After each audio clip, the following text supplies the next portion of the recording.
Welcome to the Neural Implant Podcast, where we talk with the people behind the current events and breakthroughs in brain implants in an understandable way, helping bring together various fields involved in neuroprosthetics. Here is your host, Ladan Neurotech.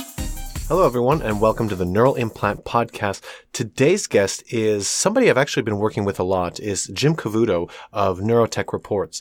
And I actually was able to sit down with him at Society for Neuroscience in San Diego last year and had a nice conversation, kind of how he got started with Neurotech Reports, which is celebrating its 18th year. So that was really interesting, kind of keeping the industry up to date with what's going on in the field and with startups and everything like this. So it's really, really cool stuff. I really like their work, and I was at their Neurotech Leaders Forum actually last year, and I found this to be very, very interesting. Luckily, there's going to be another conference coming up in 2019, on April 4th in New York City. It's the Bioelectronic Medicine Forum, and this is a really cool conference. It talks about management, investment, a lot of new applications from established device vendors and investors. Really, really cool stuff. I'm going to talk a little bit more about this in the conclusion, but I would highly recommend registering for this conference and attending.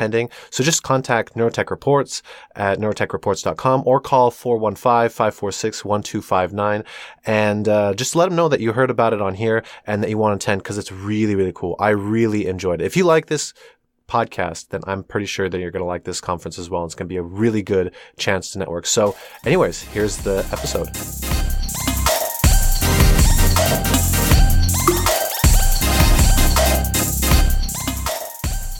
So, Jim Cavuoto, pleasure to have you on the show. Well, this is the first time we've met, I believe, right? The first time. Yeah, not the first time. Hopefully not the last. First time we've met on video. First time we met on video, exactly. That doesn't happen often. So you run the Neurotech Reports with Jen French, who was a previous guest, and now we've been working together also, So do you want to talk about Neurotech Reports and what it is, who it's for, and everything like this? Sure. Well, first of all, yeah, great that you did the podcast with Jen. She's been my writing partner, and Neurotech Reports partner for several years now. Met her actually back in when we started Neurotech Reports in 2001. She was one of the first people I met. I met through my former professor, Hunter Peckham, who, as you may recall, was the keynote speaker at this year's Neurotech Leaders Forum in San Francisco. She was an amazing person to meet, not just because of her personal story that you highlighted well in your podcast, but because she's an advocate for the technology. She's an advocate for people with disabilities, and she brings a lot of that enthusiasm and energy to Neurotech Reports. So who's Neurotech Reports? Well, basically we're an information source for the neurotechnology industry. We cover the neuromodulation device industry. We cover what's going on in neuroprosthetics, also neurosensing, which is EEG systems, EMG systems, and also what's going on in neural rehabilitation. So those are the four big segments of what we consider the neurotechnology industry. We've been tracking those four segments and the entire industry for 18 years now. We publish an annual market research report called The Market for Neurotechnology, where we track the growth rates and track the competitive outlook in each of these segments, who are the major players, what products are out there. We also publish a monthly newsletter. It's called Neurotech Business Report. And subscribers are people in the industry, entrepreneurs, established strategic firms. Also, you have tech transfer offices, you have researchers who have an eye towards commercialization of some of their technology, government agencies, investment firms, etc. And these are the same types of people who attend our Neurotech Leaders Forum. So basically, our mission in life is to educate the industry, people entering the industry, as well as established players in the industry, through our monthly publication, through our annual market research reports, through our conference, the Neurotech Leaders Forum. We've just launched a new conference called the Bioelectronic Medicine Forum. The second annual event will take place in New York City on April 4th, 2019. It's a one-day event, but this is a great opportunity to be exploring the growth of this new industry, very much related to neuromodulation and neurotechnology, but emerging on its own. So between the events, the market research, publication, those are the tools we use to keep track of the industry. That's really cool. And so with this, you hope to guide people's investments or their research or something like this, or what would you say how do you, I guess, change, like before and after? Like, what do you hope to do with your readers? Well, we'd like to think that people who come to our site, www.neurotechreports.com, did I mention that? People who come to our site leave better informed about what's going on in the industry. What are some of the technology trends? What are some of the marketing trends? What about government regulation in various jurisdictions? What about reimbursement trends? So we're not actually a scientific publication. We're interested in commercialization. We're interested in that transformation from laboratory research to clinical products and the steps along the way. Interesting. And how are you qualified to do this? Actually, I actually don't know this. Even why did you choose to do this? And the first advice for a questioner: never ask a question you don't know the answer.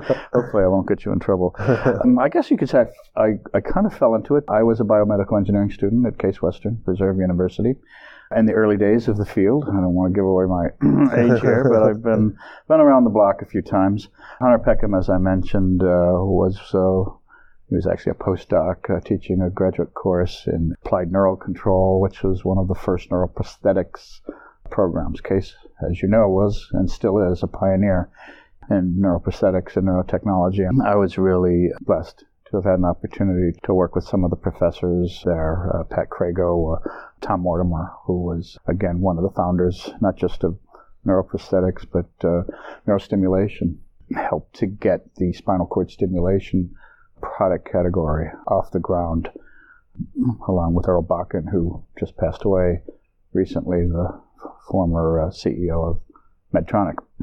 At any rate, I was a student there and graduated the degree in biomedical engineering, but the field was new. And at the same time, on campus, I had been editor of the college science and engineering magazine. It was called the ENS Review, the Engineering and Science Review. I had a lot of fun doing that as an undergraduate, publishing articles and writing articles about technology for lay people. So I just kind of, after finishing college, even though I had an engineering degree, found myself in the technology publishing industry, working first in aerospace, then in the optical industry as the editor of a laser magazine, and then eventually launched my own publications in graphics imaging, electronic publishing. And after a few years of doing that, sold out, had a non-compete for 5 years, and I said, that's okay, I'm willing to do something else. And that's when I went back to Case, met with Tom Mortimer and Hunter Peckham, who were still there. I call it my Rip Van Winkle moment, because 20 years had gone by since I left the field. And I said, hey, what's been happening? I've been asleep for 20 years. Tell me what's been going on. A lot had been happening. Well, what's actually Rip Van Winkle? It's a Washington Irving story about a guy who falls asleep for 20 years. Okay. And the world is passing him by, and he wakes up after 20 years, and things are different. So I woke up after 20 years. Yeah. I wasn't really asleep, but I'd been out of the field, and I wanted to know what's going on. I was fascinated. This was back 20 years ago. Well, not quite. It was 18 years ago. And Hunter and Tom gave me a quick overview. I attended my first iFest meeting, which was in Cleveland that year. Got an opportunity to meet Jen, who's a living, proof example of what neuroprosthetics can accomplish. And I said, wow, I want to do a publication in this field. And they said, we'll help you. So they introduced me to Warren Grill, who was a new, at the time, assistant professor at Case. He's now at Duke, and as you know, one of the luminaries in this field. He's actually here at Neuroscience San Diego. I just talked to him 5 minutes ago. Okay. He's giving he's got a couple of posters, giving a talk. So Warren helped us get off the ground. He was our senior technical editor, and basically got re-immersed in the field, and a lot's been happening. So having that background, both as technical editor and writer, and as having studied early on, the early days of neural engineering concepts, was a good starting point for me. Yeah, I mean, that's kind of like a confluence, an overlap of two really kind of different skills, and really the field isn't that big. It's only so many hundred people, or 1,000 or something like this. So you won't really have somebody who's like an editor or a writer or something like that, and, bioengineer or something like this. So this is kind of what I see with the podcast and the video and everything like this is like, I guess I'm the only one to do it. I don't know. I hope someday to be one of the members of the Neurotechnology Journalist Association. yeah. But right now, we should make that. Let's just say it's a select club. Well, it's growing. It's definitely getting bigger, and so I think when more and more money comes to it, then the pioneers will be you more, but will be respected. But okay, so how has things changed? Like, how has the field changed? Like, what growth? Great question. I mean, in the last 20 years, right? It's been fun. Not always fun. It's been exciting. Been a roller coaster ride over the last 18 years. When we launched 2001, we launched actually in September of 2001. It's probably the single worst time you can launch any kind of a business. It was right after 9/11, and it was depressing days. It was depressing days for any industry, but a young industry like neurotechnology that was had a lot of startups trying to get funding, and it was just hard in those days. Venture capital money was very sparse. The economy wasn't doing well, and even though there was amazing technology, amazing clinical applications, it was just really hard to get commercial ventures off the ground. So we languished. The industry languished for many years, but we stuck with it and decided, no, we're going to ride this out. And of course, took a few years, and then eventually investors as well as government and nonprofits started to see the potential for neurotechnology. I think one of the big drivers, government funding from programs like the BRAIN Initiative. Even before that, the DARPA Revolutionizing Prosthetics Program, I think 2008, 2009. This was a big impetus. Unfortunately, one of the sad stories in our industry is the fact that we had so many veterans coming back from the wars in Iraq and Afghanistan with spinal cord injuries or amputations or neurological deficits. The good news in that bad news situation is that the government stepped up through the DARPA Revolutionizing Prosthetics Program and many others that have followed to help develop great research programs and even commercialize products. So today you have, for instance, neuroprosthetic products on the market that are helping people from all walks of life, not just veterans, not just returning service members. So in that way, the government, really the service members who literally gave life and limb to serve their country, in one other way have contributed to help build an industry, namely neurotechnology. Wow, that's incredible. Yeah, so was there any one one moment where you're like, okay, now it's in the public sphere? I don't know if I can point to one moment over the course of 18 years, but there have been several moments where you've seen a development take place, where you've had the news media get interested. A lot of the work in brain-computer interfaces got some media attention. A lot of the work in neuroprosthetics and reanimating paralyzed limbs, for instance, helped to build a sense of excitement. Doesn't necessarily translate into funding immediately, but it definitely helps raise the level of awareness, raise the level of excitement for the industry, and maybe motivates people to get into the field, motivates undergraduates or graduate students to pursue this particular area of research, motivates investors to put up some money to help fund a startup, motivates government agency to argue for funding of a new program, motivates insurance companies or reimbursement agencies to say, yes, this is cost effective and we should be reimbursing for these types of technologies. Yeah, I mean, this stuff is really promising. I mean, the deep brain stimulation, and they're saying, oh, it's good for pain, it's good for Parkinson's, it's good for obesity, like literally anything you can come up with. What is the most exciting thing for you coming up? What's kind of simmering and it's about to boil over? There's so many areas, so that's a hard question to answer. Right now, there's a lot of interesting things going on in the area of epidural stimulation for restoring function to people with spinal cord injury. Now, it's very early on, not a large number of subjects, but recently there was an article published in Nature by Gregoire Courtine's group in Switzerland at EPFL in restoring walking to 3 individuals who had been paralyzed. Again, not a large number of subjects and still a lot of work that needs to be done, but this work coming on the heels of previous studies that have shown some promising potential.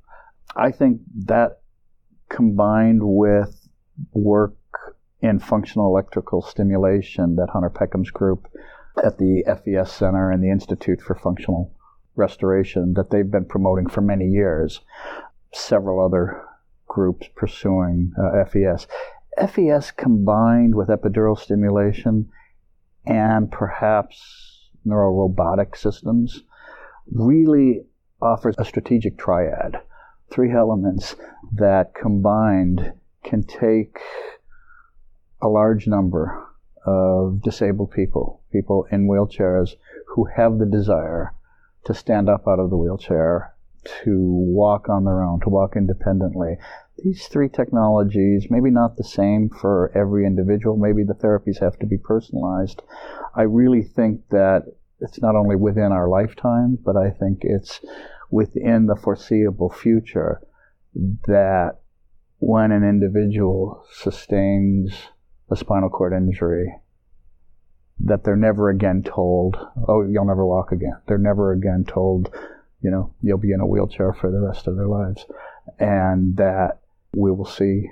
That gets me excited. It really does, because I was around when Christopher Reeve had been an advocate back in the early 2000s for not just curing paralysis, but doing so in a timely way. He wanted it done in his lifetime. Unfortunately, that didn't happen. He passed away before the ultimate cure came to pass.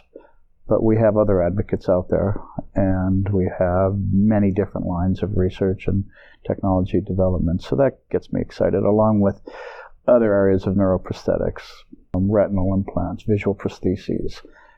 Again, very early stage, only maybe dozens or maybe 100 people who have some level of vision restored. Very early days. But we saw how technology can advance. We know what Moore's Law has offered for electronics.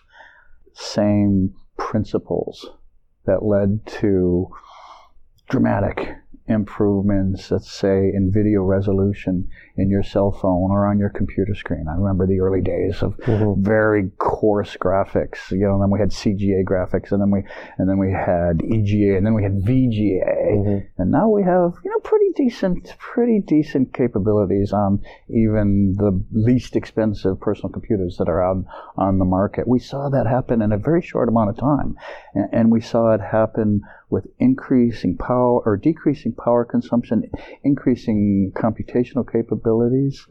I think we're going to see something similar with visual prosthetics. Yeah, today you have 60 pixels, not a lot, but maybe, just maybe, the next generation, you'll have several hundred or 1,000 pixels, and blind people will be able to achieve a new level of functionality. So, I get excited about neuroprosthetics, even if it's not the largest in terms of dollar sales segment of our industry.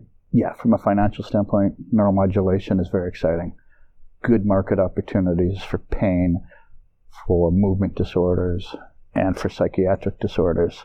I think those are all just tremendous investment opportunities and opportunities to meet unmet clinical needs, But I guess I'm kind of partial towards what's going on in neuroprosthetics. Exactly. Well, there's the Moore's Law, doubling of the computer power every 18 months, and there's also, I guess, Stephenson's Law, doubling of electrode, but that's every 7 years, so it's a little bit slower. I still want to talk to him, actually, the Stephenson. So what do you think, of course you want to see this industry grow and accelerate even, what do you think is the thing that's limiting it? Is it funding? Is it talent?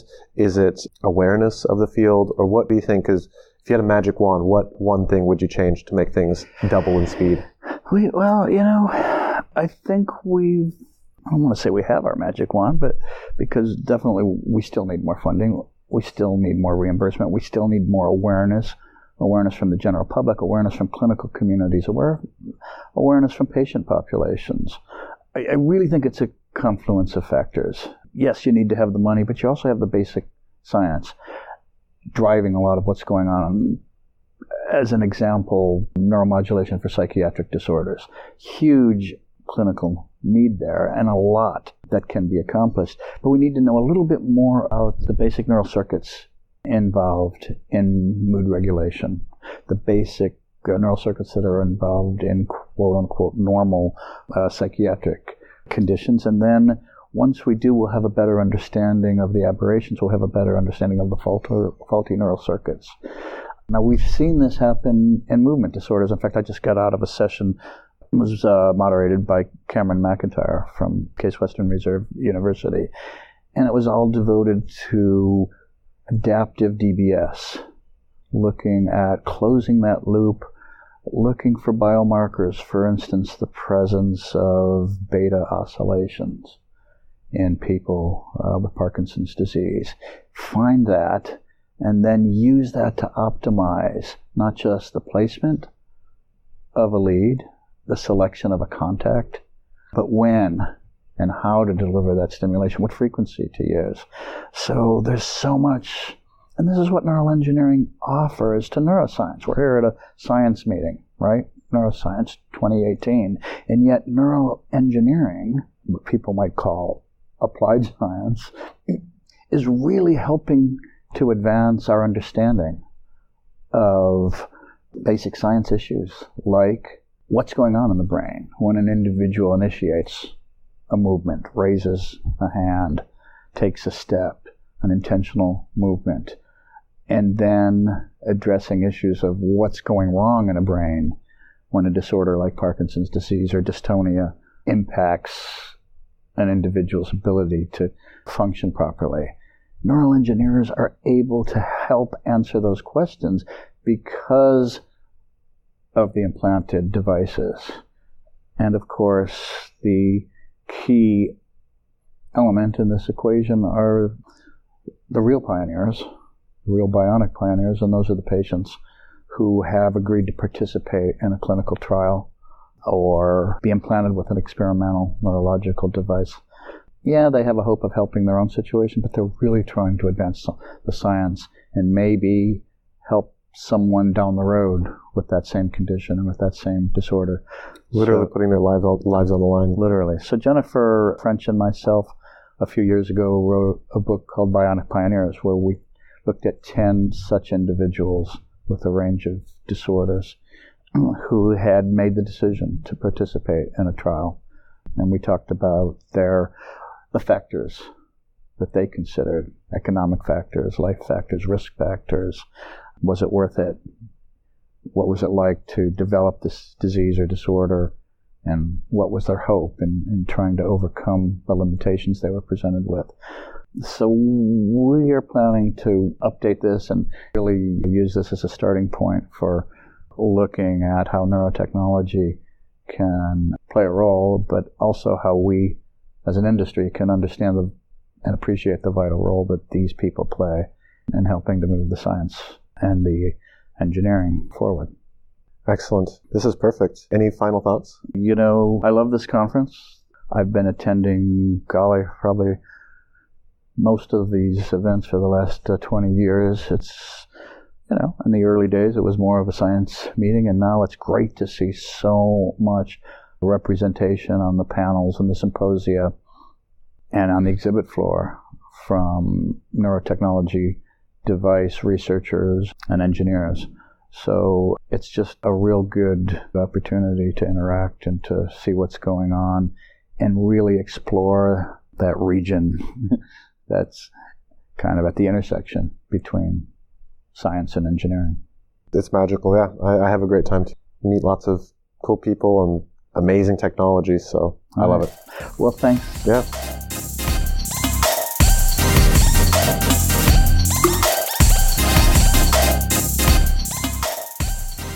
Hey everyone, I hope you enjoyed that. I found it really interesting. I love Jim. Jim's really cool. Like, he really keeps his finger on the pulse of the industry, and I find it to be very enlightening anytime I talk to him because he really knows what's going on in the field. So I love this. And again, as I said before, him and Jennifer French, who also previous guest, actually I think the last guest, are going to be hosting the Bioelectronic Medicine Forum in New York City on April 4th. And again, I highly recommend going to this. It's a one-day management and investment conference for the bioelectronic medicine industry. It features presentations from several entrepreneurs developing promising new applications, established device vendors with new developments, and investors funding this industry. So to register for the conference, contact Neurotech Reports at neurotechreports.com or call 415-546-1259, 415-546-1259. All this information will be in the show notes. And actually, as a special bonus for Neural Implant listeners, mention this podcast to get a free ebook on my feed again, written by Jennifer French and published by Neurotech Press. And again, this helps support the podcast that you love so much and that you've learned from so much. And I think this will be a really good time. So looking forward to seeing you there. This is going to be really, really cool. Hope you enjoyed the show and were able to learn something new, bringing together different fields in novel ways. Until next time on the Neural Implant Podcast.